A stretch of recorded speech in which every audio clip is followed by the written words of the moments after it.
सोचने वाली बात है कि आखिर वो क्या चीज है जो किसी इंसान को कुछ भी कर गुजरने पर मजबूर कर देती है। वो सबसे बड़ी प्रेरणा, सबसे बड़ा मोटिवेशन क्या हो सकता है? चलिए आज इसी शक्तिशाली सवाल का जवाब ढूंढने की कोशिश करते हैं। तो दुनिया की सबसे बड़ी प्रेरणा आखिर है क्या? क्या ये कोई ऐसी चीज है जिसे हमें बाहर ढूंढना पड़ता है, या फिर कुछ ऐसा जो पहले से ही हमारे पास है? आइए पहले कुछ आम धारणाओं को देखते हैं। सबसे पहले दिमाग में क्या आता है? पैसा, है ना? अक्सर यही लगता है कि दौलत ही लोगों के लिए सबसे बड़ी ताकत है। अरबों खरबों रुपए कमाने का सपना, शायद यही हमें आगे बढ़ाता है। लेकिन सच कहूं तो बिल्कुल नहीं। अगर कोई ऐसा सोचता है तो वो गलत है। पैसा इसका असली जवाब है ही नहीं। अच्छा, अगर पैसा नहीं तो फिर शोहरत, यानी कि फेम, लोगों की नज़रों में आना, हर जगह पहचाना जाना, क्या ये वो चीज़ है जो हमें सबसे ज्यादा प्रेरित करती है? ये भी नहीं। पैसा और शोहरत ये दोनों ही असली जवाब नहीं हैं। तो फिर आखिर वो है क्या? वो कौन सी छिपी हुई ताकत है जो इन सब से कहीं ज्यादा शक्तिशाली है? असल जवाब कहीं बाहर नहीं है।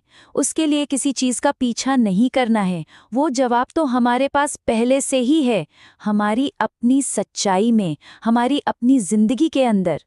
दुनिया की सबसे बड़ी प्रेरणा है हमारे मौजूदा हालात, हमारी स्थिति, हमारे परिवार की स्थिति। इससे बड़ा मोटिवेशन कुछ हो ही नहीं सकता। सोचकर देखिए, जब कोई हर सुबह अपनी हकीकत का सामना करता है तो वही उसकी सबसे बड़ी ताकत बन जाती है। यहाँ एक बड़ी दिलचस्प बात है। देखिए, पैसे का लालच किसी से वो नहीं करवा सकता जो पैसे की कमी करवा सकती है।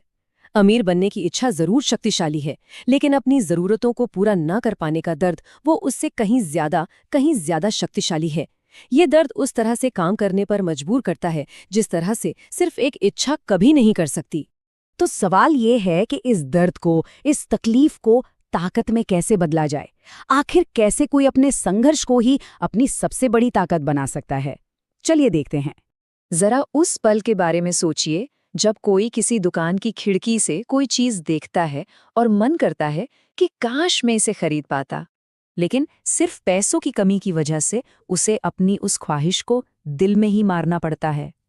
वो जो अंदर एक चुभन होती है ना, वही असली ईंधन है, वही असली फ्यूल है।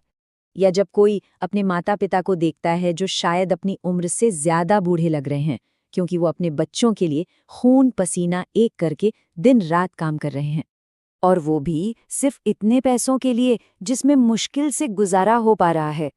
उनकी वो थकी हुई आंखें, वो थका हुआ शरीर, ये सब किसी के हालात हैं, और यही उसकी सबसे बड़ी ताकत है।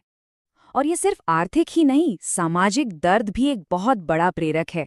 जब कोई किसी को नीचा दिखाता है, किसी को उसकी औकात याद दिलाता है या नजरअंदाज करता है, तो उस अपमान और गुस्से को बर्बाद मत जाने दो। आज ही उस अपमान को स्वीकार करो, चुन चुनकर उन लोगों के नाम लिखो और उस गुस्से की पूरी एनर्जी को अपनी जिंदगी बदलने में झोंक दो। अब हम एक ऐसे विचार पर आते हैं जो शायद सुनने में थोड़ा अजीब लगे, कि कैसे कुछ भी ना होना असल में एक तोहफा हो सकता है। क्या कोई यकीन करेगा अगर कहा जाए कि अगर किसी के पास कुछ नहीं है तो वो असल में भाग्यशाली है, लकी है? क्यों? क्योंकि यही वो समय है जब किसी के पास खोने के लिए कुछ भी नहीं होता और पाने के लिए पूरी दुनिया होती है। जब कोई इंसान जमीन से उठकर अपने दम पर आसमान छूता है ना, तो दुनिया उसकी ज्यादा कद्र करती है। यही वो वक्त है जब कोई कुछ भी, मतलब कुछ भी हासिल कर सकता है। तो फिर आगे का रास्ता क्या है? बहुत सरल है। अब बोलने का नहीं, करके दिखाने का वक्त है। अपनी सफलता को ही अपना जवाब बनने दो, उसी को शोर मचाने दो। ये लाइनें इस पूरी सोच को बहुत खूबसूरती से बताती हैं। बदल जाओ वक्त के साथ, या फिर वक्त को बदलना सीखो। मजबूरियों को मत कोसो, हर हाल में चलना सीखो। याद रखिए, असली काम ढिंढोरा पीट कर नहीं होता। ये रास्ता खामोशी का है, लगातार बिना रुके की जाने वाली कड़ी मेहनत का है। बस खामोशी से मेहनत करते जाओ, क्योंकि यही मेहनत एक दिन इतना शोर मचाएगी कि सबको सुनाई देगा। और अंत में बस ये याद रखना है, जिससे किसी को कोई उम्मीद नहीं होती, अक्सर वही लोग कमाल करते हैं। किसी की भी मौजूदा स्थिति उसकी कमजोरी नहीं, उसका सबसे बड़ा हथियार है। अब सवाल सिर्फ ये है कि कोई इसका इस्तेमाल कैसे करेगा।